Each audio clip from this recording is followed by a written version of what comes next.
ವೀರರಾಣಿ ಕಿತ್ತೂರು ಚೆನ್ನಮ್ಮ ಮತ್ತು ಕ್ರಾಂತಿವೀರ ಸಂಗೊಳ್ಳಿ ರಾಯಣ್ಣರಂತಹ ಅಪ್ರತಿಮ ದೇಶಭಕ್ತರ ತ್ಯಾಗ ಬಲಿದಾನಕ್ಕೆ ಸಾಕ್ಷಿಯಾದ ಗಂಡು ಮೆಟ್ಟಿದ ನಾಡು ನಮ್ಮ ಉತ್ತರ ಕರ್ನಾಟಕ. ಅದರಲ್ಲೂ ಕನ್ನಡ ಮರಾಠಿ ಸಂಸ್ಕೃತಿಯ ಸಂಗಮದಂತಿರುವ ರಾಜ್ಯದ 2ನೇ ಶಕ್ತಿ ಸೌಧವನ್ನೂ ಹೊಂದಿರುವ ಕುಂದಾನಗರಿ ಬೆಳಗಾವಿಯ ಹಿರಿಮೆ ಅಪಾರವಾದುದು. ಈ ಐತಿಹಾಸಿಕ ಜಿಲ್ಲೆಯ ಗಡಿಭಾಗದ ಶಕ್ತಿ ಕೇಂದ್ರವಾದ ಚಿಕ್ಕೋಡಿ ತಾಲೂಕಿನ ಮಣ್ಣಿನ ಗುಣವೇ ವಿಶಿಷ್ಟವಾದುದು.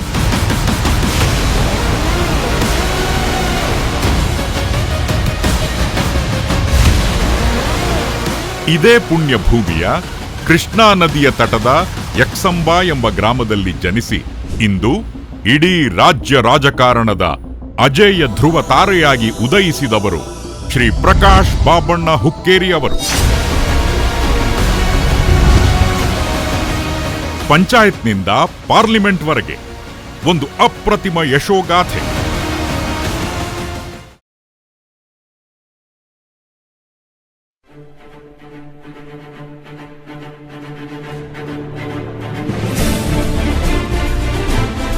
ಯಾವುದೇ ಒಬ್ಬ ಮಹಾನ್ ನಾಯಕನ ಯಶಸ್ಸಿನ ಭದ್ರ ಬುನಾದಿ ಇರುವುದು ಅವರ ಸಂಸ್ಕಾರಯುತ ಕುಟುಂಬದಲ್ಲಿ.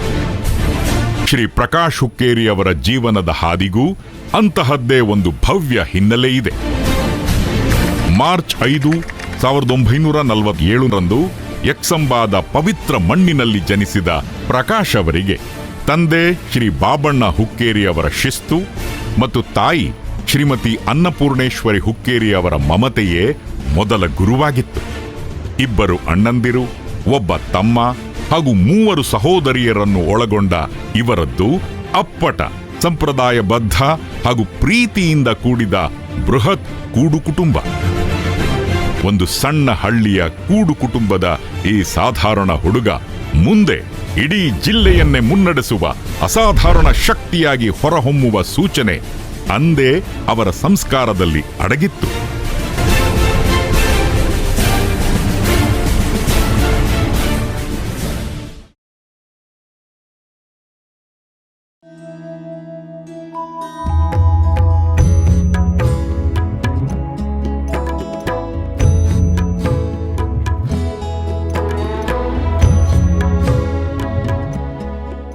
ಜ್ಞಾನವೇ ಶಕ್ತಿ, ಸಂಸ್ಕಾರವೇ ಜೀವನದ ದಾರಿದೀಪ. ಶ್ರೀ ಪ್ರಕಾಶ್ ಹುಕ್ಕೇರಿ ಅವರ ಬದುಕಿನ ಮಹಾನ್ ಪಯಣಕ್ಕೆ ಭದ್ರವಾದ ಅಡಿಪಾಯ ಹಾಕಿದ್ದು ಅವರ ಪ್ರಾಥಮಿಕ ಶಿಕ್ಷಣ. ತಮ್ಮ ಹುಟ್ಟೂರಾದ ಯಕ್ಸಂಬಾ ಗ್ರಾಮದ ಪ್ರಾಥಮಿಕ ಕನ್ನಡ ಗಂಡು ಮಕ್ಕಳ ಶಾಲೆಯಲ್ಲಿ ಓಂ ನಾಮ ಬರೆಯುವ ಮೂಲಕ ವಿದ್ಯಾಭ್ಯಾಸವನ್ನು ಆರಂಭಿಸಿದರು. ಬೆಳಗಾವಿಯ ಪ್ರತಿಷ್ಠಿತ ಶಿಕ್ಷಣ ಸಂಸ್ಥೆಗಳಲ್ಲಿ ತಮ್ಮ ಪ್ರೌಢ ಮತ್ತು ಕಾಲೇಜು ಶಿಕ್ಷಣವನ್ನು ಯಶಸ್ವಿಯಾಗಿ ಪೂರೈಸಿದರು. ಹಳ್ಳಿಯ ಮುಗ್ಧತೆ ಮತ್ತು ನಗರದ ಜ್ಞಾನದ ಸಮ್ಮಿಲನವು ಅವರ ವ್ಯಕ್ತಿತ್ವಕ್ಕೆ ಹೊಸದೊಂದು ಆಯಾಮವನ್ನು ನೀಡಿತು.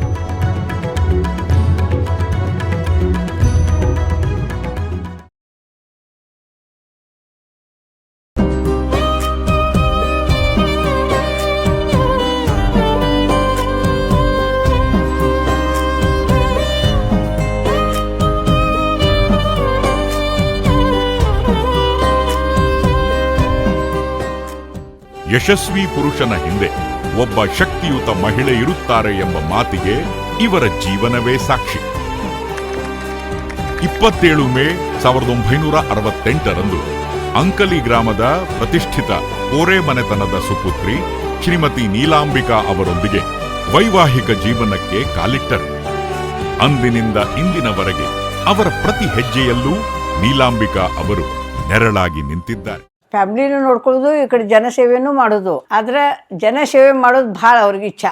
ಸ್ವಲ್ಪ ಚಿಡಿ ಮಾಡ್ತಾರ, ಆದ್ರೆ ಮನಸ್ಸು ಚಲೋ ಐತಿ. ಅಂದ್ರೆ 6:30ಗೆ ಎದ್ದ ದಿನಚರಿ ಎಲ್ಲ ಮುಗಿಸಿ ಜನಸೇವೆಗೆ ಅವ್ರು ನಿಂದಿರ್ತಾರ. ಸಂಜೆ ಮುಂದೆ ಅಲ್ಲಿ ಹೋದ್ನಿ ಇಲ್ಲಿ ಹೋದ್ನಿ ಇದೇ ಇರ್ತೈತ್ರಿ ಅವ್ರದ್ದು. ಜನರ ಆಶೀರ್ವಾದ ನನ್ನ ಮಗಗಾದ್ರೂ ಹಂಗೆ ಇರ್ಲಿ ಅಂತ ಹೇಳಿ ನಾ ಇದೊಂದ ದೇವ್ರ ಕಡೆಯಿಂದ ಬೇಡ್ತೀನಿ. ಈ ದಂಪತಿಗಳಿಗೆ 4 ಹೆಣ್ಣು ಮಕ್ಕಳು ಹಾಗೂ ಒಬ್ಬ ಪುತ್ರ ರತ್ನ ಲಭಿಸಿದರು. ಇಂದು ಇವರ ಪುತ್ರ ಶ್ರೀ ಗಣೇಶ್ ಹುಕ್ಕೇರಿ ಅವರು ತಂದೆಯವರ ಮಾರ್ಗದರ್ಶನದಲ್ಲಿ ಚಿಕ್ಕೋಡಿ ಸದಲಗಾ ಮತಕ್ಷೇತ್ರದ ಹ್ಯಾಟ್ರಿಕ್ ಶಾಸಕರಾಗಿ ಜನಸೇವೆಯಲ್ಲಿ ತೊಡಗಿಸಿಕೊಂಡಿರುವುದು ಈ ಮನೆತನದ ಜನಪ್ರಿಯತೆಗೆ ಹಿಡಿದ ಕನ್ನಡಿ.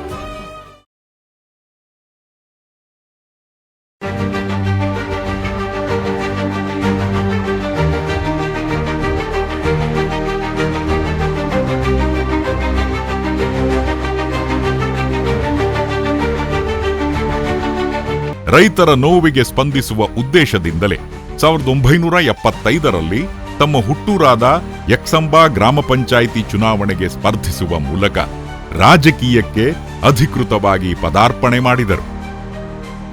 ಮೊದಲ ಪ್ರಯತ್ನದಲ್ಲೇ ಭವ್ಯ ಗೆಲುವು ಸಾಧಿಸಿದ ಅವರು ಅಲ್ಲಿಂದ ಆರಂಭಿಸಿದ ಈ ಜನಸೇವೆಯ ಪಯಣ ಇಂದಿಗೂ ಅವಿರತವಾಗಿ ಸಾಗುತ್ತಿದೆ.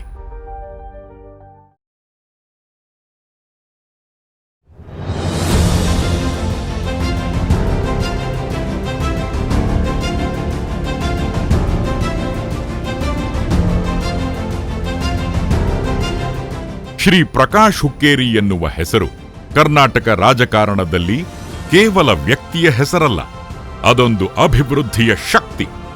1978ರಲ್ಲಿ ಯಕ್ಸಂಬಾ ಗ್ರಾಮ ಪಂಚಾಯಿತಿಯ ಅಧ್ಯಕ್ಷರಾಗಿ ಆರಂಭವಾದ ಇವರ ಆಡಳಿತಾತ್ಮಕ ಪಯಣ ಮುಂದೆ ಜಿಲ್ಲಾ ಪಂಚಾಯತ್ ಸದಸ್ಯರಾಗಿ, ಅಲ್ಲಿಂದ ವಿಧಾನ ಪರಿಷತ್ತಿನ ಮುಖ್ಯ ಸಚೇತಕರಾಗಿ ಉನ್ನತ ಸ್ಥಾನಕ್ಕೇರಿತು. 1994ರಿಂದ 2014ರವರೆಗೆ ಸತತ 2 ದಶಕಗಳ ಕಾಲ ಸದಲಗ ಮತ್ತು ಚಿಕ್ಕೋಡಿ ಸದಲಗ ಕ್ಷೇತ್ರದಿಂದ 5 ಬಾರಿ ವಿಧಾನಸಭೆಗೆ ಆಯ್ಕೆಯಾದ ಇವರು ಜನಸಾಮಾನ್ಯರ ಅಚಲ ವಿಶ್ವಾಸಕ್ಕೆ ಪಾತ್ರರಾದರು. ಶ್ರೀ ಎನ್ ಧರಂಸಿಂಗ್ ಅವರ ಸಂಪುಟದಲ್ಲಿ ಕೃಷಿ ಉತ್ಪನ್ನ ಮಾರುಕಟ್ಟೆ ಸಚಿವರಾಗಿ ಹಾಗೂ ಶ್ರೀ ಸಿದ್ದರಾಮಯ್ಯನವರ ಸಂಪುಟದಲ್ಲಿ ಸಣ್ಣ ಕೈಗಾರಿಕೆ, ಮುಜರಾಯಿ ಮತ್ತು ಸಕ್ಕರೆ ಸಚಿವರಾಗಿ ಜನಪರ ಆಡಳಿತ ನೀಡಿದ ಕೀರ್ತಿ ಇವರದ್ದು. ರಾಜ್ಯ ರಾಜಕಾರಣದ ದಿಗ್ಗಜನಾಗಿ ಬೆಳೆದ ಇವರು 2014ರಲ್ಲಿ ಚಿಕ್ಕೋಡಿ ಲೋಕಸಭಾ ಕ್ಷೇತ್ರದಿಂದ ಸಂಸದರಾಗಿ ಆಯ್ಕೆಯಾಗುವ ಮೂಲಕ ರಾಷ್ಟ್ರ ರಾಜಕಾರಣದಲ್ಲೂ ತಮ್ಮ ಛಾಪು ಮೂಡಿಸಿದರು. ಪ್ರಸ್ತುತ ವಾಯುವ್ಯ ಶಿಕ್ಷಕರ ಮತಕ್ಷೇತ್ರದ ಶಾಸಕರಾಗಿ ಹಾಗೂ ನವದೆಹಲಿಯಲ್ಲಿ ಕರ್ನಾಟಕದ ವಿಶೇಷ ಪ್ರತಿನಿಧಿಯಾಗಿ ಇಂದಿಗೂ ಅದೇ ಉತ್ಸಾಹದಿಂದ ನಾಡಿನ ಸೇವೆ ಮಾಡುತ್ತಿದ್ದಾರೆ. ಕೆಲವೊಬ್ಬರು ಜನ ಹುಡುಕೊಂಡು ಬರಬೇಕು, ಜನರನ್ನೇ ಇವರು ಹುಡುಕೊಂಡು ಹೋಗತಕ್ಕಂಥ ಒಂದು ವ್ಯವಸ್ಥೆಯಲ್ಲಿ ಕೆಲಸವನ್ನು ಮಾಡಿದಂಥವರು. ತಾವೇ ಸ್ವತಃ ಮುಂದೆ ನಿಂತು ಎಲ್ಲವನ್ನೂ ಹುಡುಕಿ ತಂದು ಮಾಡತಕ್ಕಂಥ ವ್ಯವಸ್ಥೆಯನ್ನು ಮಾಡಿದಂಥವರು ಪ್ರಕಾಶ್ ಹುಕ್ಕೇರಿಯವರು. ಅವರಿಗೆ ದೇವರು ಇನ್ನೂ 100 ವರ್ಷ ಆಯುಷ್ಯನ ಕೊಡಲಿ, ಸಮಾಜಕ್ಕೆ ದೇಶಕ್ಕೆ ಇನ್ನೂ ಕೆಲಸ ಆಗಲಿ ಅಂತಂಥೇಳಿ ಆಸೆ ಮಾಡ್ತೇವೆ.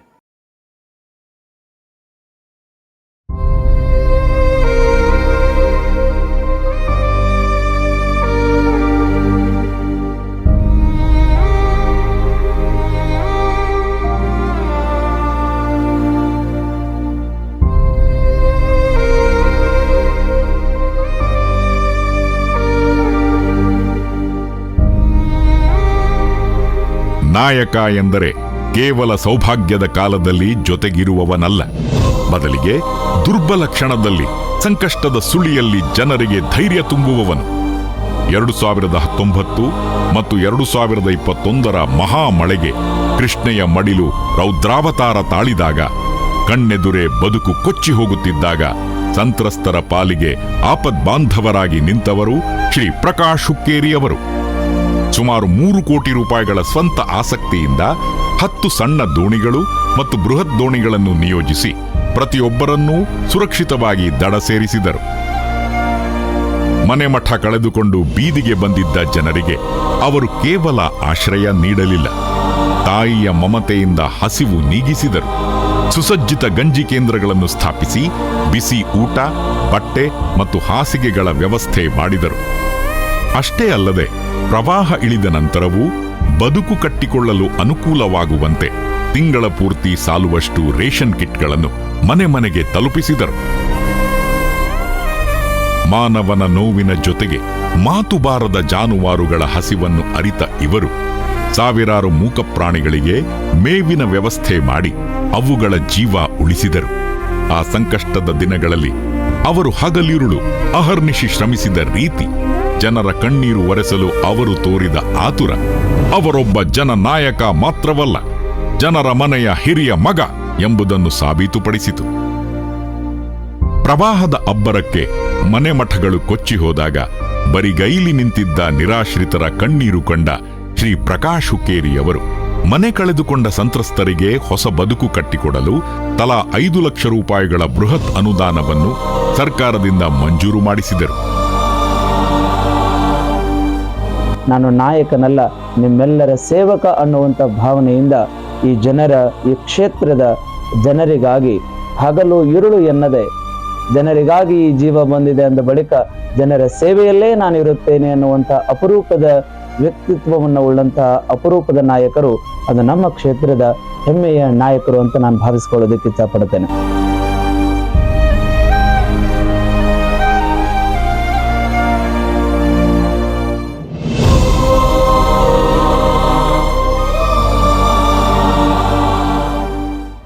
ಗ್ರಾಮೀಣ ಪ್ರದೇಶದಿಂದ ಹಂತ ಹಂತವಾಗಿ ಏರ್ತಾ ಎಲ್ಲ ಅನುಭವಗಳನ್ನು ಪಡ್ಕೊಂಡು ಈ ಭಾಗವನ್ನು ಬೆಳೆಸಿರುವಂಥ ಕೀರ್ತಿ ಅವರಿಗೆ ಸಲ್ಲಬೇಕಾಗಿರುವಂಥದ್ದು. ಫ್ಲಡ್ ಬಂದಾಗ ಜನರ ಮೇಲೆ ತೋರಿಸಿರುವಂಥ ಪ್ರೀತಿ ಅದು ಅವಿಸ್ಮರಣೀಯವಾಗಿರುವಂಥದ್ದು. ದೇವರು ಅವರಿಗೆ ಆಯುಷ್ಯ ಆರೋಗ್ಯವನ್ನು ಚೆನ್ನಾಗಿ ಕೊಟ್ಟನ, ಇನ್ನೂ ಅವರಿಗೆ ಒಳ್ಳೆಯ ಆರೋಗ್ಯವನ್ನು ಕೊಡಲಿ ಅಂತ ತಿಳ್ಕೊಂಡು ಈ ಸಂದರ್ಭದಲ್ಲಿ ಹಾರೈಸ್ತೀವಿ.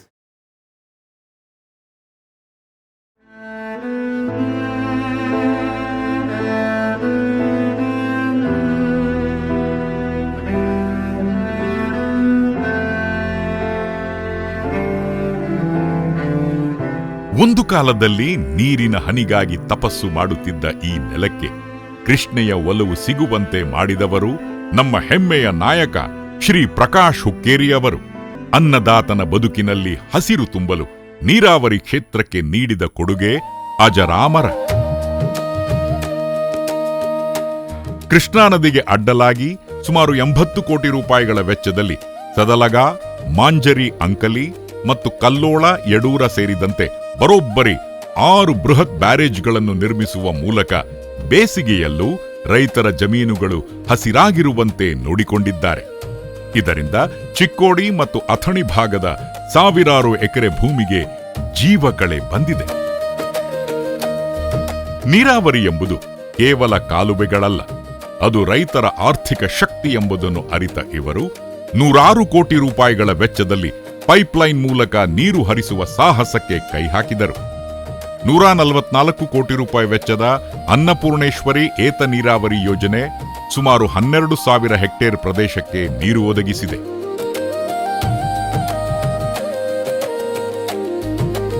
$382 ಕೋಟಿ ರೂಪಾಯಿ ವೆಚ್ಚದ ಮಹಾಲಕ್ಷ್ಮಿ ಏತ ನೀರಾವರಿ ಯೋಜನೆ 18ಕ್ಕೂ ಹೆಚ್ಚು ಗ್ರಾಮಗಳ ಜನರ ಪಾಲಿಗೆ ಸಂಜೀವಿನಿಯಾಗಲಿದೆ. ಇಷ್ಟೇ ಅಲ್ಲದೆ 126 ಕೋಟಿ ರೂಪಾಯಿಗಳ ಅನುದಾನದಲ್ಲಿ 204 ಸಣ್ಣ ಏತ ನೀರಾವರಿ ಯೋಜನೆಗಳನ್ನು ಜಾರಿಗೆ ತಂದು 10,000 ಎಕರೆ ಕೃಷಿ ಭೂಮಿಗೆ ನೀರು ಉಣಿಸಿದ ಕೀರ್ತಿ ಇವರಿಗೆ ಸಲ್ಲುತ್ತದೆ. ತಾಯಂದಿರು ನೀರಿಗಾಗಿ ಪಡುತ್ತಿದ್ದ ಕಷ್ಟವನ್ನು ಕಂಡು ಮರುಗಿದ ಶ್ರೀ ಪ್ರಕಾಶ್ ಹುಕ್ಕೇರಿಯವರು 102 ಕೋಟಿ ರೂಪಾಯಿ ವೆಚ್ಚದಲ್ಲಿ ಮನೆ ಮನೆಗೆ ನೀರು ತಲುಪಿಸಿದ್ದಾರೆ. ಕ್ಷೇತ್ರದ 25 ಗ್ರಾಮ ಪಂಚಾಯಿತಿಗಳಲ್ಲಿ ಶುದ್ಧ ಕುಡಿಯುವ ನೀರಿನ ಘಟಕಗಳು ಮತ್ತು ಓವರ್ ಹೆಡ್ ಟ್ಯಾಂಕ್ಗಳನ್ನು ನಿರ್ಮಿಸುವ ಮೂಲಕ ಗ್ರಾಮೀಣ ಭಾಗದ ಜನರ ನೀರಿನ ದಾಹವನ್ನು ಶಾಶ್ವತವಾಗಿ ನೀಗಿಸಿದ್ದಾರೆ. ಕುಡಿ ನೀರಿನ ವ್ಯವಸ್ಥೆ ಮಾಡಿದ್ದಾರೆ, ಫಿಲ್ಟರ್ ರೀ, ಮತ್ತು ಲೈಟ್ಗಳೆಲ್ಲ ರೀ. ರೋಡ್ ಅಂದ್ರೆ ನಿಮ್ಗೆ ಎಲ್ಲ ತೆಗ್ಗದಿನಿ ಕಾಣೋದೇ ಇಲ್ರಿ ನಮ್ಮ ಏರಿಯಾದೊಳಗೆ. ರಾಜ್ಯದ ಯಾವ ಮುಖ್ಯಮಂತ್ರಿ ಬೇಕಾದ ಮುಖ್ಯಮಂತ್ರಿ ಇರ್ಲಿ, ಪ್ರಕಾಶ್ ಹುಕ್ಕೇರಿ ಏನ್ ಕಾಗದ ತಗೊಂಡು ಹೋಗ್ತಾನೋ ಆ ಕಾಗದಕ್ಕೆ ಸಹಿ ಆಗಬೇಕು.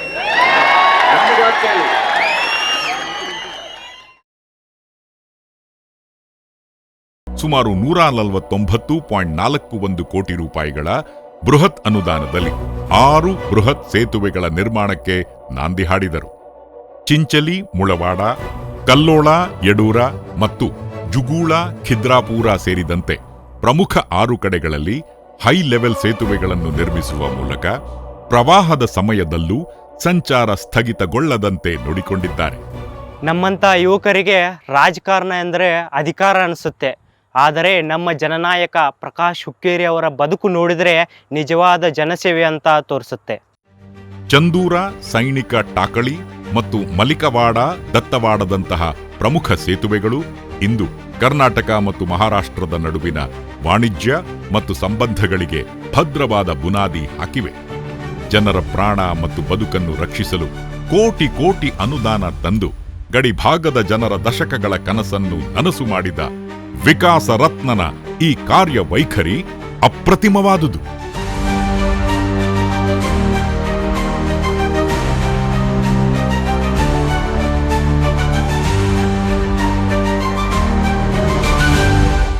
ಸಾಮಾಜಿಕ ಧಾರ್ಮಿಕ ಕಾರ್ಯಕ್ರಮಗಳನ್ನು ಮಾಡುವ ಮೂಲಕವಾಗಿ ಜನಮನದಲ್ಲಿ ಉಳಿದಿದ್ದಾರೆ. ಗುರುವಾರ ಪೇಟ್ ಗಣಪತಿ ಪೀಠವನ್ನು ಕೂಡ ಅಗಲೀಕರಣ ಮಾಡಿ ಇಲ್ಲಿಯ ವ್ಯಾಪಾರಸ್ಥರಿಗೆ ಅನುಕೂಲ ಮಾಡಿಕೊಟ್ಟಿದ್ದಾರೆ. ದೇವರವರಿಗೆ ಆಯುಷ್ಯ ಆರೋಗ್ಯವನ್ನು ನೀಡಲಿ.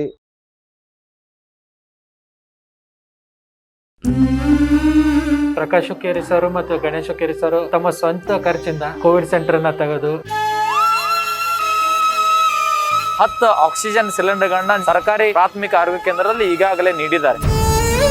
ಮಹಾಮಾರಿ ಕೊರೋನಾದ ಸಂಬಂಧ ಸ್ವತಃ ಅವರ ಜೀವನ ಪಣಕ್ಕಿಟ್ಟು ಹೋರಾಡುವಂತ ಕೆಲಸ ಮಾಡಿದ್ದಾರೆ. ವಾಹನಗಳ ಸೌಲಭ್ಯ ಮಾಡಿ ಆಸ್ಪತ್ರೆ ಕಳಿಸಿಕೊಟ್ಟು ವ್ಯಾಕ್ಸಿನೇಷನ್ ಅಂತೂ ಸ್ಟಾರ್ಟ್ ಮಾಡಿರೋ.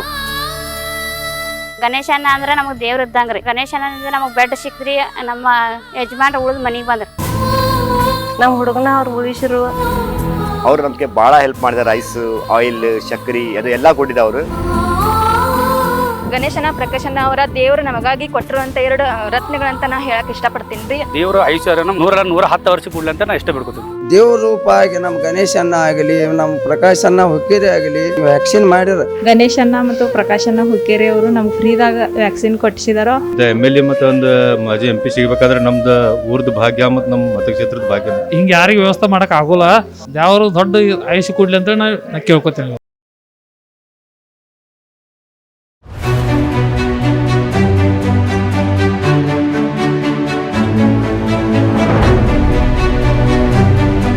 ಕೇವಲ ಅಧಿಕಾರ ನಡೆಸುವುದು ರಾಜಕಾರಣವಲ್ಲ. ಜನರ ಬದುಕಿನ ದಾರಿಯನ್ನು ಸುಗಮಗೊಳಿಸುವುದೇ ನಿಜವಾದ ಜನಸೇವೆ. ಈ ಮಾತಿಗೆ ಅನ್ವರ್ಥನಾಮದಂತಿರುವವರು ಶ್ರೀ ಪ್ರಕಾಶ್ ಹುಕ್ಕೇರಿ ಅವರು. ಕಲ್ಲು ಮಣ್ಣಿನ ರಸ್ತೆಗಳನ್ನು ಪ್ರಗತಿಯ ಪಥವನ್ನಾಗಿ ಬದಲಿಸಿದ ಕೀರ್ತಿ ಇವರದ್ದು. ಇವರು ಸಂಸದರಾಗಿದ್ದ ಅವಧಿಯಲ್ಲಿ 375 ಕೋಟಿ ರೂಪಾಯಿಗಳ ಬೃಹತ್ ವೆಚ್ಚದಲ್ಲಿ ನಿರ್ಮಾಣವಾದ ನಿಪ್ಪಾಣಿ ಮುಧೋಳ ರಾಜ್ಯ ಹೆದ್ದಾರಿಯು ಈ ಭಾಗದ ವಾಣಿಜ್ಯೋದ್ಯಮ ಮತ್ತು ಸುಗಮ ಸಂಚಾರಕ್ಕೆ ಹೊಸ ಆಯಾಮ ನೀಡಿದೆ. ಆದರೆ ಇವರ ದೃಷ್ಟಿ ಕೇವಲ ಹೆದ್ದಾರಿಗಳಿಗೆ ಸೀಮಿತವಾಗಲಿಲ್ಲ. ಪ್ರತಿಯೊಬ್ಬ ರೈತ ತನ್ನ ಬೆಳೆದ ಬೆಳೆಯನ್ನು ಮಾರುಕಟ್ಟೆಗೆ ಸುಲಭವಾಗಿ ತಲುಪಿಸಬೇಕೆಂಬ ಉದ್ದೇಶದಿಂದ ನಿರ್ಮಿಸಿದ ತೋಟಪಟ್ಟಿ ರಸ್ತೆಗಳು ರೈತರ ಶ್ರಮಕ್ಕೆ ಗೌರವ ತಂದುಕೊಟ್ಟಿವೆ. ಇದು ಕೇವಲ ರಸ್ತೆಯಲ್ಲ, ರೈತನ ಸಮೃದ್ಧಿಯ ನೇರ ಸಂಪರ್ಕ ಸೇತುವೆ.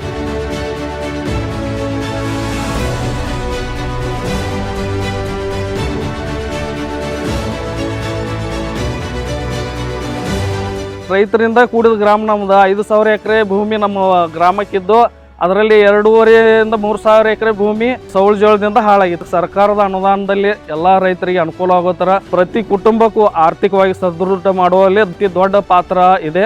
ಕಾಲುದಾರಿಯನ್ನ ಕಾರದಾರಿ ಮಾಡಿದ್ದಾರೆ.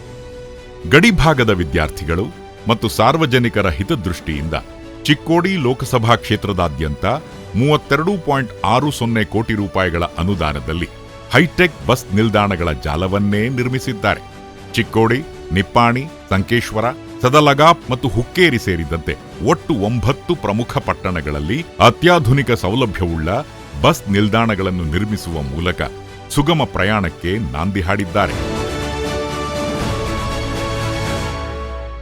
ನಮ್ಮ ಊರಿಗೆ ಕೊಟ್ಟಿರ್ತಕ್ಕಂಥ ಕೊಡುಗೆ ಬಹಳಷ್ಟಿದೆ.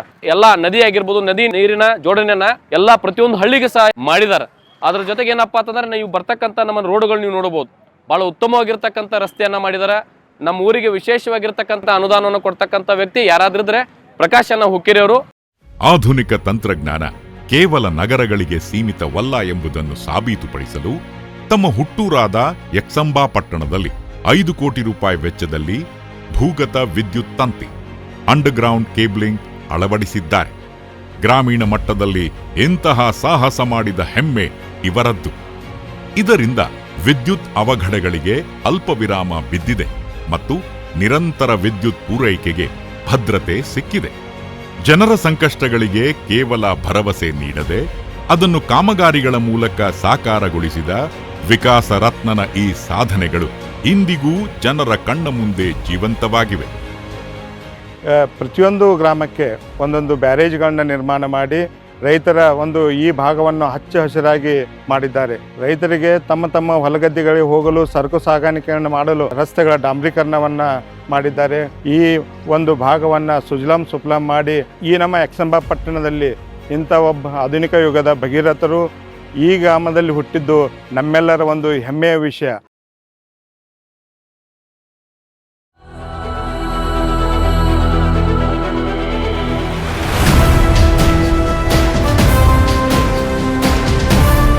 ಶ್ರೀ ಪ್ರಕಾಶ್ ಹುಕ್ಕೇರಿ ಎಂದರೆ ಕೇವಲ ರಾಜಕೀಯ ಮುತ್ಸದ್ದಿಯಲ್ಲ. ಅವರು ಈ ಮಣ್ಣಿನ ಸೊಗಡನ್ನು, ಸಂಸ್ಕೃತಿಯನ್ನು ಜಗತ್ತಿಗೆ ಪರಿಚಯಿಸಿದ ಜನಪದ ಪ್ರೇಮಿ. ಗಡಿನಾಡಿನ ಸಾಹಸಿ ಕ್ರೀಡೆಯಾದ ಜೋಡೆತ್ತಿನ ಗಾಡಿ ಶರ್ಯತ್ತು ಸ್ಪರ್ಧೆಯನ್ನು ಪ್ರಚಾರ ಮಾಡಿ ಅದಕ್ಕೆ ಅಂತಾರಾಷ್ಟ್ರೀಯ ಮಟ್ಟದ ಮೆರುಗು ನೀಡಿದ ಕೀರ್ತಿ ಇವರಿಗೆ ಸಲ್ಲುತ್ತದೆ. ಇವರ ಆಯೋಜನೆಯ ಚಾಕಚಕ್ಯತೆ ಎಂಥದ್ದು ಎಂದರೆ ಈ ಪಂದ್ಯಗಳನ್ನು ವೀಕ್ಷಿಸಲು ನೆರೆಯ ಮಹಾರಾಷ್ಟ್ರ ಸೇರಿದಂತೆ ದೇಶದ ವಿವಿಧ ರಾಜ್ಯಗಳಿಂದ ರಾಜಕೀಯ ದಿಗ್ಗಜರು ಮತ್ತು ಲಕ್ಷಾಂತರ ಕ್ರೀಡಾ ಪ್ರೇಮಿಗಳು ಲಗ್ಗೆ ಇಡುತ್ತಾರೆ.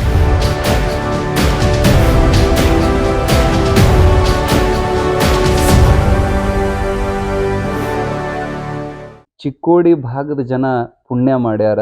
ಇಂಥ ಯೋಗ್ಯವಾಗಿರುವಂಥ ಶಾಸಕರು ಸಿಕ್ಕಿರೋದು. ನಮ್ಮಲ್ಲಿ ಅಂತ ರಸ್ತೆ, ನಮ್ಮಲ್ಲಿ ಅಂತ ಪ್ರಾಥಮಿಕ ಸೌಲಭ್ಯಗಳು ಯಾವ ಜಿಲ್ಲೆದೊಳಗೂ ಯಾವ ತಾಲೂಕಿನೊಳಗೂ ಕಾಣ್ಲಿಕ್ಕೆ ಸಾಧ್ಯ ಇಲ್ಲ. ನಮ್ಮ ಜೋಡಕುರುಳಿ ಒಳಗ ಒಂದು ಯಾತ್ರಿ ನಿವಾಸ ಕೇಳಲಾರದೆ ಅವಶ್ಯಕತೆ ಅರಿತು 1 ಕೋಟಿ ರೂಪಾಯಿ ಅನುದಾನ ಮಾಡಿಕೊಟ್ಟದ್ದು ನಿಜವಾಗ್ಲೂ ಪ್ರಶಂಸನೀಯ. ಜೊತೆಗೆ ಅಜಾತ ಶತ್ರುಗಳು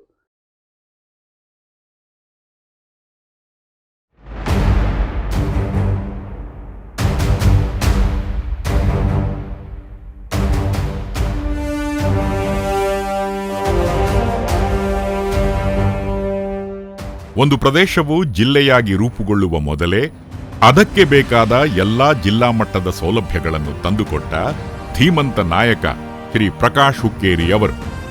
ಚಿಕ್ಕೋಡಿಯನ್ನು ಕೇವಲ ಭೌಗೋಳಿಕವಾಗಿ ಅಲ್ಲದೆ ಆಡಳಿತಾತ್ಮಕವಾಗಿಯೂ ಬಲಿಷ್ಠಗೊಳಿಸಿದ ಕೀರ್ತಿ ಇವರದ್ದು. ಬೆಳಗಾವಿಯಂತಹ ಬೃಹತ್ ಜಿಲ್ಲೆಯ ಶಿಕ್ಷಕರು ಮತ್ತು ವಿದ್ಯಾರ್ಥಿಗಳು ಸಣ್ಣ ಕೆಲಸಕ್ಕೂ 100 ಕಿಲೋಮೀಟರ್ ಕ್ರಮಿಸುವುದನ್ನು ತಪ್ಪಿಸಲು ಚಿಕ್ಕೋಡಿಯನ್ನು ಶೈಕ್ಷಣಿಕ ಜಿಲ್ಲೆಯನ್ನಾಗಿ ಪರಿವರ್ತಿಸುವಲ್ಲಿ ಇವರ ಪಾತ್ರ ಪ್ರಮುಖವಾದುದು. 5 ಕೋಟಿ ರೂಪಾಯಿಗಳ ವೆಚ್ಚದಲ್ಲಿ ಡಿಡಿಪಿಐ ಮತ್ತು ಡಿಡಿಪಿಯು ಕಚೇರಿಗಳಿಗೆ ಭವ್ಯವಾದ ಸ್ವಂತ ಕಟ್ಟಡಗಳನ್ನು ನಿರ್ಮಿಸಿದ್ದಾರೆ. ಸಾವಿರಾರು ಶಿಕ್ಷಕರಿಗೆ ಮತ್ತು 100 ಕಾಲೇಜುಗಳ ಆಡಳಿತಕ್ಕೆ ಇಂದು ಚಿಕ್ಕೋಡಿಯೇ ಕೇಂದ್ರ ಬಿಂದುವಾಗಿದೆ. ಈಗಾಗಲೇ ಸದಲಗಾ ಪಟ್ಟಣದಲ್ಲಿ ನೋಡ್ತಾ ಇರಬಹುದು ನಾವು, ಮಕ್ಕಳು ಉನ್ನತ ವ್ಯಾಸಂಗವನ್ನು ಮಾಡಲಿ ಅನ್ನುವಂಥ ನಿಟ್ಟಿನಲ್ಲಿ ಕೂಡ ಒಂದು ಪದವಿ ಮಹಾವಿದ್ಯಾಲಯ ಕೂಡ ಇವತ್ತು ಹೊಸ ಕಟ್ಟಡದೊಂದಿಗೆ ಇನ್ನೇನು ಕೆಲವೇ ದಿನಗಳಲ್ಲಿ ಆರಂಭವಾಗ್ತಾ ಇದೆ. ಹೆಣ್ಣು ಮಕ್ಕಳು ಬಾಲಕಿಯರು ಕಾಲೇಜುಗಳಿಗೆ ಬರ್ತಾ ಇದ್ದಾರೆ ಅಂತಂದ್ರೆ ಇಲ್ಲಿ ಒಂದು ಸುರಕ್ಷಿತವಾಗಿರ್ತಕ್ಕಂಥ ವಾತಾವರಣ. ಈ ಒಂದು ಕ್ಯಾಂಪಸ್ಸಿನಲ್ಲಿ ಸುಮಾರು 1,500ಕ್ಕಿಂತ ಹೆಚ್ಚಿನ ಹೆಣ್ಮಕ್ಳು ಪ್ರಾಥಮಿಕ ಶಾಲೆಯಿಂದ ಹಿಡಿದು ಪದವಿವರೆಗೆ ಬಾಲಕಿಯರು ಇಲ್ಲಿ ಶಿಕ್ಷಣವನ್ನು ಪಡ್ಕೊಳ್ತಾ ಇದ್ದಾರೆ. ಗ್ರಾಮೀಣ ಭಾಗದ ವಿದ್ಯಾರ್ಥಿಗಳಿಗೂ ಅಂತಾರಾಷ್ಟ್ರೀಯ ಮಟ್ಟದ ಗುಣಮಟ್ಟದ ಶಿಕ್ಷಣ ಸಿಗಬೇಕೆಂಬ ಉದ್ದೇಶದಿಂದ ಚಿಕ್ಕೋಡಿ ಮತ್ತು ಸದಲಗಾ ಪಟ್ಟಣಗಳಲ್ಲಿ ಸುಮಾರು 45.40 ಕೋಟಿ ರೂಪಾಯಿಗಳ ಬೃಹತ್ ವೆಚ್ಚದಲ್ಲಿ ಸುಸಜ್ಜಿತ ಕೇಂದ್ರೀಯ ವಿದ್ಯಾಲಯಗಳನ್ನು ಸ್ಥಾಪಿಸಿದ್ದಾರೆ. 8 ಎಕರೆಗಳ ವಿಸ್ತಾರವಾದ ಪ್ರದೇಶದಲ್ಲಿ ತಲೆ ಎತ್ತಿರುವ ಈ ಜ್ಞಾನ ದೇಗುಲಗಳು ಇಂದು ಸಾವಿರಾರು ವಿದ್ಯಾರ್ಥಿಗಳ ಬಾಳಿಗೆ ಬೆಳಕಾಗಿವೆ. ಕೇವಲ ಪದವಿ ಶಿಕ್ಷಣವಷ್ಟೇ ಅಲ್ಲದೆ ಯುವಜನರು ಸ್ವಾವಲಂಬಿಗಳಾಗಲು ಕೌಶಲ್ಯದ ಅಗತ್ಯವಿದೆ ಎಂದು ಅರಿತ ಇವರು ಚಿಕ್ಕೋಡಿಯಲ್ಲಿ 22 ಕೋಟಿ ರೂಪಾಯಿ ವೆಚ್ಚದಲ್ಲಿ ಜಿಟಿಟಿಸಿ ಕೇಂದ್ರವನ್ನು ಹಾಗೂ ಸದಲಗಾದಲ್ಲಿ ಸರ್ಕಾರಿ ಡಿಪ್ಲೊಮಾ ಕಾಲೇಜನ್ನು ಸ್ಥಾಪಿಸಿದರು. ಅಲ್ಲದೆ ಐಟಿಐ ಮತ್ತು ವಿವಿಧ ಶಾಲೆ ಕಾಲೇಜುಗಳ ಕಟ್ಟಡ ನಿರ್ಮಾಣಕ್ಕಾಗಿ 67 ಕೋಟಿ ರೂಪಾಯಿಗಳ ಅನುದಾನ ನೀಡಿ ಶೈಕ್ಷಣಿಕ ಮೂಲ ಸೌಕರ್ಯಕ್ಕೆ ಹೊಸ ಚೈತನ್ಯ ನೀಡಿದರು. ಬೆಳಗಾವಿ ಜಿಲ್ಲೆಯ ಜನತೆಗೆ ಸುಸಜ್ಜಿತ ವೈದ್ಯಕೀಯ ಸೇವೆ ಒದಗಿಸಲು 2005ರಲ್ಲಿ 62 ಕೋಟಿ ರೂಪಾಯಿಗಳ ವೆಚ್ಚದಲ್ಲಿ ಬೆಳಗಾವಿ ಸರ್ಕಾರಿ ವೈದ್ಯಕೀಯ ಮಹಾವಿದ್ಯಾಲಯದ ಅಂದರೆ ಬಿಮ್ಸ್ ಸ್ಥಾಪನೆಗೆ ಶ್ರಮಿಸಿದರು. ಅಂದು 100 ಸೀಟುಗಳಿಂದ ಆರಂಭವಾದ ಈ ಸಂಸ್ಥೆ ಇಂದು 200 ಎಂಬಿಬಿಎಸ್ ಸೀಟುಗಳೊಂದಿಗೆ ಪಿಜಿ ಮತ್ತು ನರ್ಸಿಂಗ್ ಕೋರ್ಸ್ಗಳನ್ನು ಒಳಗೊಂಡ ರಾಜ್ಯದ ಪ್ರತಿಷ್ಠಿತ ವೈದ್ಯಕೀಯ ಸಂಸ್ಥೆಯಾಗಿ ಬೆಳೆದಿದೆ. ನಮ್ಮ GPT ಶಿಕ್ಷಕರ ಒಂದು ಕುಂದುಕೊರತೆಗಳನ್ನು ಕೂಡ ಆಲಿಸಿ ಅವರ ಇರುವಂತಹ ಸಮಸ್ಯೆಗಳನ್ನು ಕೂಡ ಬಗೆಹರಿಸುವುದರಲ್ಲಿ ಅವರು ತುಂಬ ಪ್ರಮುಖವಾದಂತಹ ಒಂದು ಪಾತ್ರವನ್ನು ನಿರ್ವಹಿಸಿದರು. ಶಿರಗಾಂವ್ ಗ್ರಾಮದಲ್ಲಿ ಬಾಲಕರಿಗೆ ಒಂದು ಫ್ರೀ ಶಿಕ್ಷಣ ವ್ಯವಸ್ಥೆಯನ್ನು ಮಾಡಿಕೊಡ್ರು ಅಂದಾಗ ಅದೇ ನಿಟ್ಟಿನಲ್ಲಿ ಇಲ್ಲಿ 24 ಕೋಟಿ ರೂಪಾಯಿ ವೆಚ್ಚದಲ್ಲಿ ನಿರ್ಮಾಣ ಆಗ್ತಿದೆ, ಮುಗಿಯೋ ಹಂತದಲ್ಲಿದೆ. ಚಿಕ್ಕೋಡಿ ಮತ್ತು ಸದಲಗ ಭಾಗದ ಆಡಳಿತಾತ್ಮಕ ಘನತೆಯನ್ನು ಹೆಚ್ಚಿಸಲು ಇವರು ನಿರ್ಮಿಸಿದ ಕಟ್ಟಡಗಳ ಪಟ್ಟಿ ಸುದೀರ್ಘವಾದುದು. ಚಿಕ್ಕೋಡಿ ಜಿಲ್ಲಾ ಸತ್ರ ನ್ಯಾಯಾಲಯ, ಟ್ರಾಫಿಕ್ ಪೊಲೀಸ್ ಸ್ಟೇಷನ್ ಹಾಗೂ ಖಡಕಲಾಟ್ ಮತ್ತು ಅಂಕಲಿ ಪೊಲೀಸ್ ಠಾಣೆಗಳಿಗೆ ಸುಸಜ್ಜಿತ ಕಟ್ಟಡಗಳನ್ನು ನಿರ್ಮಿಸಿ ಸಾರ್ವಜನಿಕ ಸುರಕ್ಷತೆಗೆ ಆದ್ಯತೆ ನೀಡಿದ್ದಾರೆ. ಹೆಸ್ಕಾಂ ಕಚೇರಿ, ಪುರಸಭೆ ಕಟ್ಟಡ, ಕೃಷಿ ಇಲಾಖೆ ಭವನ, ಲೋಕೋಪಯೋಗಿ ಇಲಾಖೆ ಭವನ ಮತ್ತು ಅಗ್ನಿಶಾಮಕ ಠಾಣೆಗಳ ಸ್ಥಾಪನೆಯ ಮೂಲಕ ಸರ್ಕಾರಿ ಸೇವೆಗಳು ಜನರಿಗೆ ಒಂದೇ ಸೂರಿನಡಿ ಸಿಗುವಂತೆ ಮಾಡಿದ್ದಾರೆ. ನವಲಿಹಾಳ ಗ್ರಾಮದಲ್ಲಿ 8.5 ಕೋಟಿ ರೂಪಾಯಿ ವೆಚ್ಚದಲ್ಲಿ ನಿರ್ಮಾಣವಾದ ಹೈಟೆಕ್ RTO ಟ್ರ್ಯಾಕ್ ಗಡಿಭಾಗದ ಯುವಕರಿಗೆ ಚಾಲನಾ ಪರವಾನಗಿ ಪಡೆಯಲು ಇದ್ದ ಅಲೆದಾಟವನ್ನು ತಪ್ಪಿಸಿದ ಕ್ರಾಂತಿಕಾರಕ ಹೆಜ್ಜೆಯಾಗಿದೆ. ಚಿಕ್ಕೋಡಿಯ ಪ್ರತಿಯೊಂದು ಇಟ್ಟಿಗೆಯಲ್ಲೂ, ಪ್ರತಿಯೊಂದು ಕಚೇರಿಯ ಗೋಡೆಯಲ್ಲೂ ಪ್ರಕಾಶ್ ಹುಕ್ಕೇರಿಯವರ ಅಭಿವೃದ್ಧಿಯ ಹಸ್ತಾಕ್ಷರವಿದೆ. ಇವರು ಕೇವಲ ಕಟ್ಟಡಗಳನ್ನು ಕಟ್ಟಲಿಲ್ಲ, ಚಿಕ್ಕೋಡಿಯ ಸ್ವಾಭಿಮಾನದ ಅಡಿಪಾಯವನ್ನು ಗಟ್ಟಿಗೊಳಿಸಿದರು. ಚಿಕ್ಕೋಡಿ ಭಾಗದ ತಾಯಂದಿರು ಮತ್ತು ಮಕ್ಕಳಿಗೆ ಸೂಕ್ತ ವೈದ್ಯಕೀಯ ಚಿಕಿತ್ಸೆ ಸಿಗಬೇಕೆಂಬ ಕಾಳಜಿಯಿಂದ 20 ಕೋಟಿ ರೂಪಾಯಿಗಳ ಬೃಹತ್ ವೆಚ್ಚದಲ್ಲಿ 100 ಹಾಸಿಗೆಗಳ ಸಾಮರ್ಥ್ಯದ ಸುಸಜ್ಜಿತ ತಾಯಿ ಮತ್ತು ಮಕ್ಕಳ ಆಸ್ಪತ್ರೆಯನ್ನು ನಿರ್ಮಿಸಿದ್ದಾರೆ. ಆಧುನಿಕ ವೈದ್ಯಕೀಯ ಸೌಲಭ್ಯಗಳನ್ನು ಹೊಂದಿರುವ ಈ ಆಸ್ಪತ್ರೆಯು ಇಂದು ಸಾವಿರಾರು ಕುಟುಂಬಗಳಿಗೆ ಆಸರೆಯಾಗಿದೆ. ಇದು ಕೇವಲ ಕಲ್ಲು ಸಿಮೆಂಟಿನ ಕಟ್ಟಡವಲ್ಲ, ಹೆರಿಗೆಯ ನೋವಿನಲ್ಲಿದ್ದ ಸಾವಿರಾರು ತಾಯಂದಿರ ಪಾಲಿಗೆ ಇದು ಪ್ರೀತಿಯ ಮಡಿಲು ಮತ್ತು ನವಜಾತ ಶಿಶುಗಳ ಬದುಕಿಗೆ ನೀಡಿದ ಸುಭದ್ರ ರಕ್ಷಾ ಕವಚ. ಜ್ಞಾನ ಮತ್ತು ಆರೋಗ್ಯದ ದಾರಿಯಲ್ಲಿ ಕ್ರಾಂತಿ ಮಾಡಿದ ಶ್ರೀ ಪ್ರಕಾಶ್ ಹುಕ್ಕೇರಿ ಅವರು ಕೇವಲ ರಸ್ತೆ ಕಟ್ಟಡಗಳನ್ನು ಕಟ್ಟಲಿಲ್ಲ, ಬದಲಿಗೆ ನಾಡಿನ ಸುಂದರ ಭವಿಷ್ಯದ ಕನಸುಗಳನ್ನು ಕಟ್ಟಿಕೊಟ್ಟರು.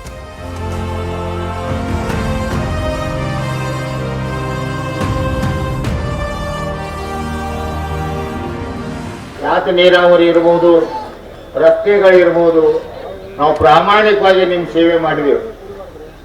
ಒಬ್ಬರ ಸಾಮಾನ್ಯ ಕಾರ್ಯಕರ್ತರಾಗಿ ನಾವು ಕೆಲಸ ಮಾಡಿದೀವಿ. ಆ ಒಂದು ದೃಷ್ಟಿಯಿಂದ ಇವತ್ತು ತಾವು ಇಷ್ಟೊಂದು ಜನ ಇವತ್ತು ಈ ಕಾರ್ಯಕ್ರಮ ತಾವೆಲ್ಲರೂ ಬಂದಿದ್ದೀರಿ.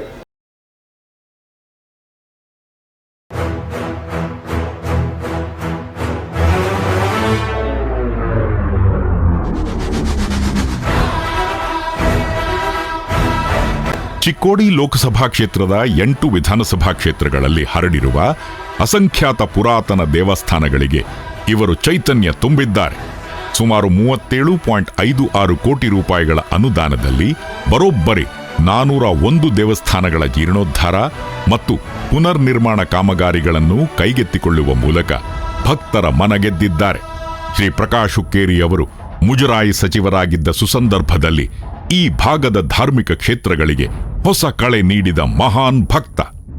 ಸುಕ್ಷೇತ್ರ ತೋರಣಹಳ್ಳಿಯ ಮಾರುತಿ ದೇವಸ್ಥಾನದ ಜೀರ್ಣೋದ್ಧಾರಕ್ಕೆ ವೈಯಕ್ತಿಕ ಕಾಳಜಿಯಿಂದ 1 ಕೋಟಿ ರೂಪಾಯಿ ಅನುದಾನ ನೀಡಿ ತಮ್ಮ ದೈವ ಭಕ್ತಿಯನ್ನು ಸಾರಿದ್ದಾರೆ. ಹನುಮನ ಹೃದಯದಲ್ಲಿ ರಾಮನಿದ್ದಂತೆ ಶ್ರೀ ಪ್ರಕಾಶ್ ಹುಕ್ಕೇರಿಯವರ ಪ್ರತಿ ಜನಸೇವೆಯ ಕಾರ್ಯದಲ್ಲೂ ಶ್ರೀರಾಮನ ಆದರ್ಶಗಳಿವೆ. ತೋರಣಹಳ್ಳಿಯ ಆಂಜನೇಯನ ಸೇವೆಯ ಮೂಲಕ ಅವರು ರಾಮರಾಜ್ಯದ ಕನಸನ್ನು ನನಸು ಮಾಡುವ ತಮ್ಮ ಸಂಕಲ್ಪವನ್ನು ಮೆರೆದಿದ್ದಾರೆ. ದೇವಸ್ಥಾನಗಳ ಆವರಣದಲ್ಲಿ ಮೊಳಗುವ ಪ್ರತಿಯೊಂದು ಘಂಟಾನಾದದಲ್ಲೂ ಇವರ ಅಭಿವೃದ್ಧಿಯ ಪ್ರತಿಧ್ವನಿ ಇದೆ. ಪ್ರತಿ ವರ್ಷ ಗಣೇಶಣ್ಣ ಮತ್ತು ಪ್ರಕಾಶ್ ಹುಕ್ಕೇರಿ ಅವರು ಯಕ್ಷಂಬದಿಂದ ಇಲ್ಲಿ ತಗ ಪಾದಯಾತ್ರಾ ಮಾಡ್ಕೊತ ಬರ್ತಾರೋ. ಲಕ್ಷಗಟ್ಟಲೆ ಅಮಾಸಿಗೆ ಮಂದಿ ಬರ್ತೈದ್ರಿ. ಶನಿವಾರಕ್ಕೆ 50,000 ಮ್ಯಾಲ ಮಂದಿ ಬರ್ತೈದ್ರಿ. ಎಲ್ಲ ಮಹಾಪ್ರಸಾದ ಅವ್ರು ನೋಡ್ಕೊತಾರೆ. ಮುಂದಿನ ಮಗಲಿಗೆ 1 ಕೋಟಿ ರೂಪಾಯಿ ಕೊಟ್ಟಿದ್ದಾರೆ ಅವ್ರು. ಯಾರು ಇಲ್ಲಿ ಭಕ್ತಿಲಿ ಬರ್ತಾರೆ ನೋಡ್ರಿ, ಅವ್ರದ್ದು 100ಕ್ಕೆ 100 ಎಲ್ಲ ಕೆಲಸ ಆಗಿ ಹೋಗ್ತವೆ.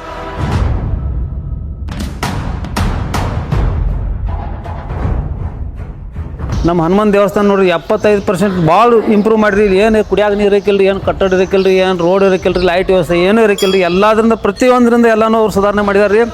ದೇವ್ರು ಅವ್ರು ನೋಡ್ರಿ ಆಯುಷ್ಯ ಕೊಟ್ಟು ಸರ್ವ ಸಂಪತ್ತು ಸಿದ್ಧಾರ್ಥ ಮಾಡಿ ಸುಖ ಸಮಾನ ಶಾಂತಿ ಕೊಟ್ಟು ಅವ್ರಿಗೆ ಸರ್ವ ಸಂಪತ್ತು ಕೊಟ್ಟು ಕಾಪಾಡಲಿ ಅಂತೇಳಿ ನಮ್ದೆಲ್ಲ ನಮ್ಮ ಊರು ಕಮಿಟಿ ಹೋಯ್ತಂದು ಎಲ್ಲರಿಗೂ ನೋಡ್ರಿ ಅವ್ರಿಗೆ ಸಹಕಾರ ವಿನಂತಿ ಐತಿ.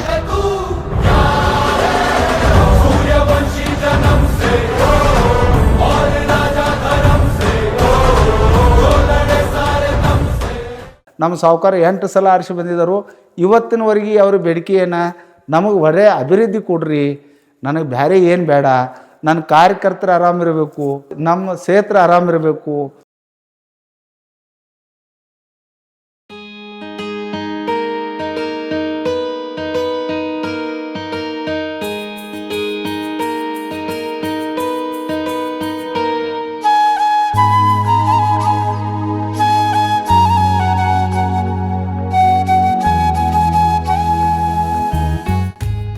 ಕೊನೆಯದಾಗಿ ಅಧಿಕಾರ ಬರುತ್ತದೆ, ಹೋಗುತ್ತದೆ. ರಾಜಕೀಯದ ಚದುರಂಗದಾಟದಲ್ಲಿ ಗೆಲುವು ಸೋಲುಗಳು ಸಹಜ. ಆದರೆ ಹನಿ ನೀರಿಲ್ಲದ ಹೊಲಕ್ಕೆ ಗಂಗೆಯನ್ನು ತಂದ ಆ ಭಗೀರಥನ ಹಠ ಮತ್ತು ತಬ್ಬಲಿಯಾದ ಸಂತ್ರಸ್ತರಿಗೆ ಹೆಗಲಾಗಿ ನಿಂತ ಆ ಮನುಷ್ಯತ್ವ, ಇವೆಲ್ಲವೂ ಶ್ರೀ ಪ್ರಕಾಶ್ ಹುಕ್ಕೇರಿ ಎನ್ನುವ ಹೆಸರನ್ನು ಕೇವಲ ಒಬ್ಬ ರಾಜಕಾರಣಿಯ ಹೆಸರನ್ನಾಗಿ ಉಳಿಸಿಲ್ಲ. ಬದಲಿಗೆ ಈ ಭಾಗದ ಲಕ್ಷಾಂತರ ಜನರ ಮನೆಯ ಹಿರಿಯ ಜೀವವನ್ನಾಗಿ ಮಾಡಿದೆ. ಅವರ ಮುಖದ ಮೇಲಿನ ಪ್ರತಿ ಸುಕ್ಕುಗಳಲ್ಲೂ ಈ ಮಣ್ಣಿನ ಅಭಿವೃದ್ಧಿಯ ಕಥೆಯಿದೆ. ಅವರ ನಡಿಗೆಯ ಪ್ರತಿ ಹೆಜ್ಜೆಯಲ್ಲೂ ಈ ನೆಲದ ಜನರ ಮೇಲಿನ ಪ್ರೀತಿ ಇದೆ. ಅವರು ಕಟ್ಟಿದ ಕಟ್ಟಡಗಳು ಕಾಲಕ್ರಮೇಣ ಹಳೆಯದಾಗಬಹುದು, ಆದರೆ ಅವರು ಜನರ ಹೃದಯದಲ್ಲಿ ಕಟ್ಟಿದ ವಿಶ್ವಾಸದ ಸಾಮ್ರಾಜ್ಯ ಎಂದಿಗೂ ಅಜರಾಮರ. ನಾಯಕ ತನ್ನ ಬಗ್ಗೆ ಯೋಚಿಸುತ್ತಾನೆ, ಆದರೆ ಒಬ್ಬ ಜನನಾಯಕ ಜನರಿಗಾಗಿ ತನ್ನನ್ನೇ ಅರ್ಪಿಸಿಕೊಳ್ಳುತ್ತಾನೆ. ಅಂತಹ ಧೀಮಂತ ಚೇತನ ನಮ್ಮೆಲ್ಲರ ಪ್ರೀತಿಯ ಬಲದೊಂದಿಗೆ, ಆರೋಗ್ಯದೊಂದಿಗೆ 100 ಕಾಲ ಸುಖವಾಗಿ ಬಾಳಲಿ. ಈ ಗಡಿನಾಡಿನ ಅಭಿವೃದ್ಧಿಯ ದೀವಿಗೆ ಸದಾ ಬೆಳಗುತ್ತಿರಲಿ. ಇದು ನಮ್ಮ ನಿಮ್ಮೆಲ್ಲರ ಆಶಯ ಹಾಗೂ ದೇವರಲ್ಲಿ ಪ್ರಾರ್ಥನೆ. ನಮ್ಮ ಮನೆಯವರಾದ ಪ್ರಕಾಶ್ ಹುಕ್ಕೇರಿ ಅವರಿಗೆ ಜನ್ಮದಿನದ ಹಾರ್ದಿಕ ಶುಭಾಶಯಗಳು. ಪ್ರಕಾಶಣ್ಣ ಹುಕ್ಕೇರಿ ಅವರಿಗೆ ಹುಟ್ಟು ಹಬ್ಬದ ಹಾರ್ದಿಕ ಶುಭಾಶಯಗಳು.